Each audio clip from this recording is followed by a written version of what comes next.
Today we're talking the biggest hip-hop savage CEOs, and there's no bigger savages than Diddy and Birdman. This is Jordan Tower with JT News and MREC with MREC TV. Hit that bell, hit that subscribe button, hit that notification button, and the like button. Don't be cheap with the like button. It's free on both of our channels. MREC, what's good? Salute, JT. I'm so good. How you? I'm great, bro. So we're talking savages today. Diddy and Birdman. Now, what makes them savages? Well, first off, they work harder than pretty much everybody, especially to build their company from the ground up. Facts. But there's another thing that makes them a super savage. Talk to him. Not paying everybody that works for them and that works hard for them. They keep the money for themselves. They sign people knowingly signing them to savage deals. And this is the part Rec and I hate about the music industry because raping you records. They signed to raping you records. Absolutely. If you heard Lox's second album, they were making fun of Diddy on that record when they called it Raping You Records. And J Hood was in the skit too. J Hood was in the skit. So shout out to J Hood. Yeah, shouts to J Hood. So let's first go through the first savage. We'll break down Birdman. No, we can't forget Birdman. It's a conglomerate. It's his brothers and him. They run Cash Money. And first of all, salute to them for building such a brand of Cash Money. And they took their whole city with them in the beginning, for sure. Facts. They made a lot of people cash. They built the empire. They made a lot of people millionaires, but they didn't pay them every dollar that they were owed. But that's another story. We're going to get into this right now. So it all started with the early years of Cash Money, before they had their deal with Universal, their 85-15 split or 80-20 split, whatever their split is. They had a rapper by the name of Little Slim, and this is the guy who introduced Lil Wayne to Birdman. But he left the label after releasing his 1995 project Thuggin' and Pluggin' because he wasn't receiving his fair share of album sales. Within a couple of years, the entire first generation of Cash Money deserted the label, citing reasons similar to this. But a new era was ushered in with the Hot Boys, okay? Juvenile, BG, Lil Wayne, Turk. Okay? These are the guys who really, put it on the map. Wendy Day. They put the bricks in the building. Absolutely. Pretty much. Now, Wendy Day was the first person to get screwed in this because she brought Cash Money to Universal. She noticed Baby was doing his thing, making millions independently down south, and she made that thing happen with Universal, okay? And she was supposed to get a 5% finder's fee. And she got them. They major distribution with Universal. She broke it at. Now, it wasn't even a 5% finder's fee. I think it was a certain amount of money, okay? And when she attempted to collect the finder's fee or whatever it was, we have the story on our channel somewhere. She said, I'm sorry, Birdman told her this: sue me when I have to pay you and you'll get paid. Savage. Eventually he did pay her, but it took her lots of court fees. So it's crazy. Then Juvenile. And he lives by this motto to this day. Oh, absolutely. You see it happening with Lil Wayne. Now you got Juvenile, the first breakout star, national, international star, Juvenile, 2001, released Project English, and then he left Cash Money. Same reason most artists leave. When they refused his $4 million out-of-court settlement, he lawyered up, ended up taking home $11 million. Did they pay it out? Who knows? But, maybe he did, because he did return to Cash Money again in 2003. He did Juvie the Great, and he had Slow Motion, but then he left again. I remember he left again, then he came back recently. I don't know. But, that is his home base. And Baby did make him a multi-millionaire. Made him a superstar. Absolutely. Next up, we got BG, one of the. He was a great. Yeah, I liked BG. There was something about BG I liked to shoot. You know, he signed with Cash Money in 1992 at 12 years But old. he was their go-to guy before Juvenile. Juvenile just became the biggest star. Oh yeah, he was the local BG star. was putting out. I think he put out like 10 albums. Yeah, no, he was the first star, Back but then he then. went to jail. Yeah. So then, Juvenile had to carry that torch. But he claims he never received royalty checks for albums released before 1998. He said they screwed me over. He said in 2002 he left the label soon after Juvenile, and he started a new label called Chopper City Records on E1. Then Turk sued Cash Money for $1.3 million in 2015, shady accounting. But then he settled out of court. So salute to Turk, he got his money, and he's now Salute cool to the with homie Baby Turk. again. Getting that bread. Absolutely. Still Lil Wayne's the rocking big with one. Birdman. Lil Wayne's probably the most shocking one. You got Manny Fresh too. He's a producer, and he left in 2005. Took Birdman to court for financial mismanagement. I left Cash Money because of money. So, man, Lil Wayne, $51 million accused. First of all, he didn't get his $10 million advance for Carter 5. This lawsuit seems like it's dragging on for a long time, right, Rec? It's dragging out something crazy. Like, I don't think Lil Wayne ever's gonna get that money. I don't think so either. I mean, maybe like years from now. Luckily, Lil Wayne has a lot of money, so he can wait it out. But some people aren't. You don't have that, luxury. There's also a couple producers like Players and Skills, Jim Johnson and Diesel and Bangladesh. They all had their own, 500,000 here, million here. So I don't know. Next savage we have is Diddy. Now he's a more low-key savage, and I think he handles most of his lawsuits on the DL. He doesn't really get exposed publicly that much. The only people that really, really exposed him was the Locks. Right? Facts. Now, first... refrigerators was going to get thrown on Diddy's head, according to Jadakiss. First, let's get Rex perspective, because he's a Brooklyn native, on Notorious B.I.G. How did Notorious B.I.G. hypothetically get screwed? First and foremost, Diddy bought Biggie Publishing, I think, for $50K, right?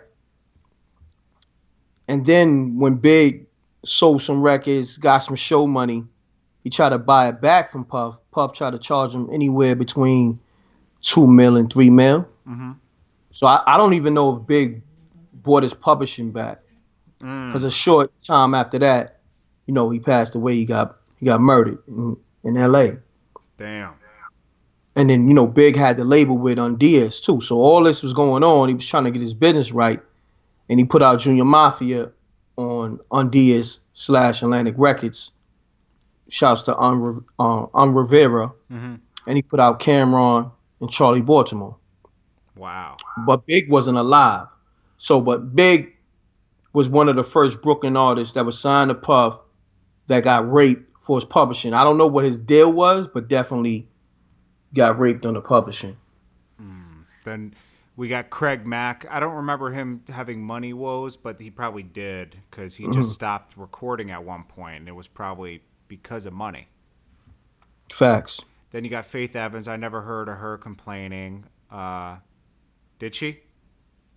Not that I know of, but she did leave the label. Yeah. And it probably was for that reason. Yeah, she that was same just more reason. Quiet about. I think Diddy probably has these people sign contracts about publicly defamation. Yeah, definitely.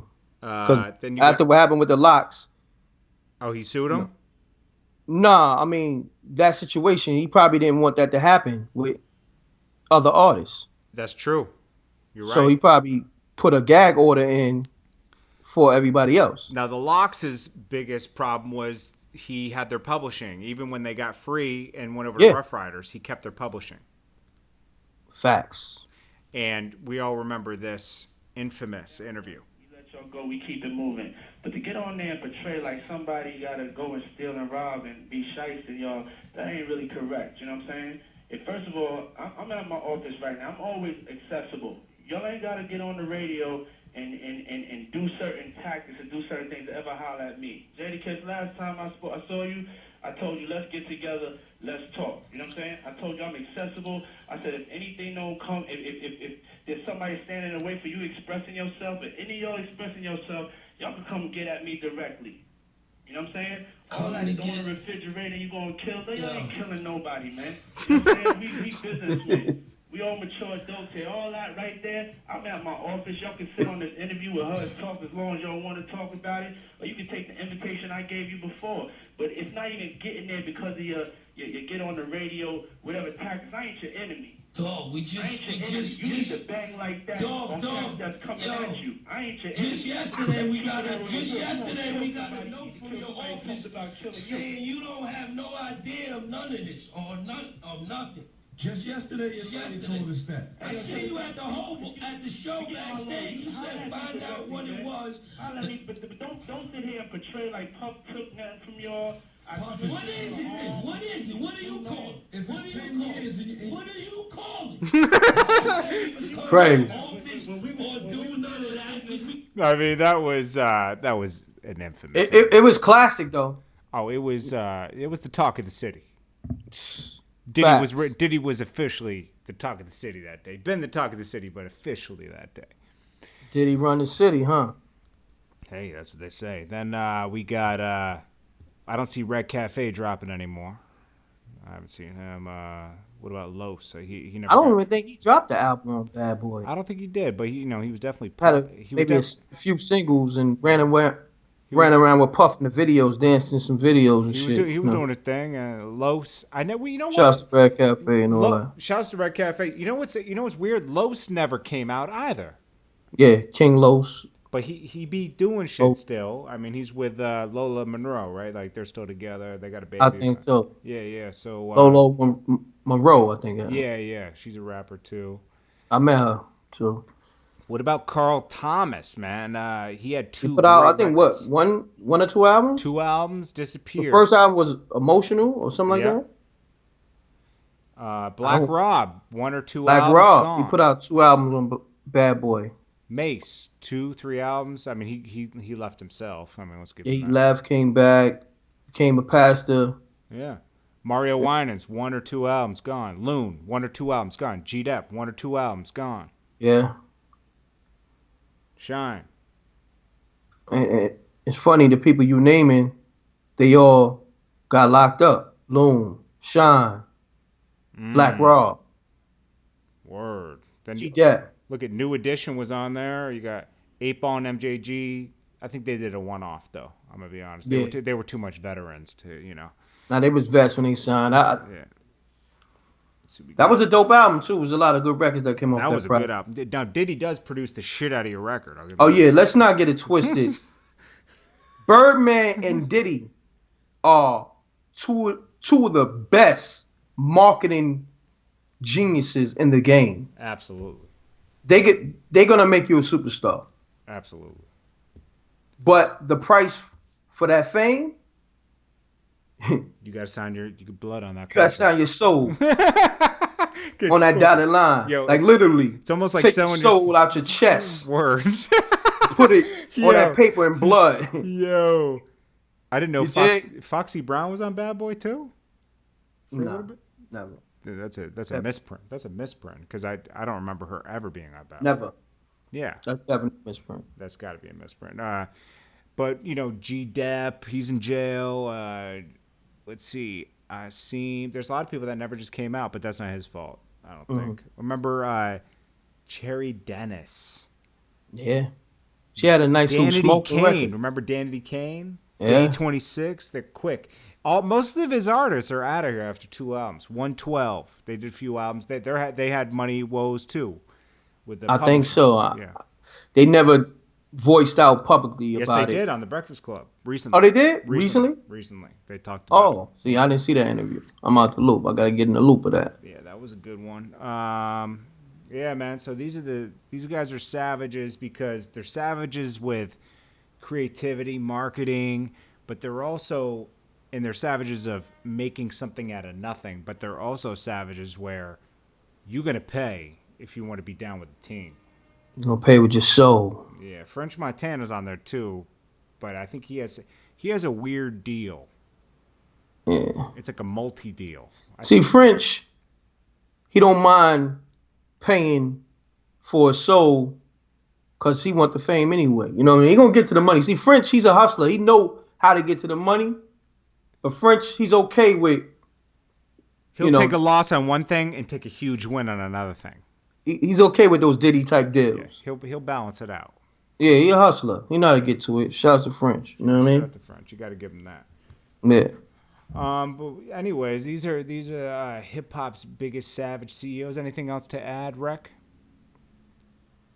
No, not at all. I mean, you had Diddy made a lot of people rich. So did Birdman. I'm curious to see if Drake's gonna have problems. He should be done with his deal at this point. You know. I think Drake is another one who is comfortable with, you know what, I always wanted to be famous. Yeah. I got to the money. And you know what, it is what it is. He's and, a hustler my too. Contract is over. Yeah. I'm going to just do my deal somewhere else. OVO, I keep hearing about OVO Records. What what artists they put out? What Drake project is under OVO Records? A lot, bro. Party Next Door. Really? Or is it a logo deal or is it, let's be real? Oh, it's probably a logo deal. Well, then that don't count. But he's still got a deal with Warner. Yeah, but, let's be real. Like, is he really, Drake is not the Birdman of his label, at least not yet. No. You know what I'm saying? It's a logo deal. It's two different things. Yeah, but he put out a few artists. Yeah, shouts to Drake. He looks like a dude that want to see other people win, and he put a lot of people on too. He helped a lot of people, jumped on a lot of people's records. You know what I'm saying? Drake seems like a genuine dude that want to see people win. Yeah. You know what I'm saying? Absolutely. Oliver's the one that's kind of like behind all that kind of stuff, and 40. Okay.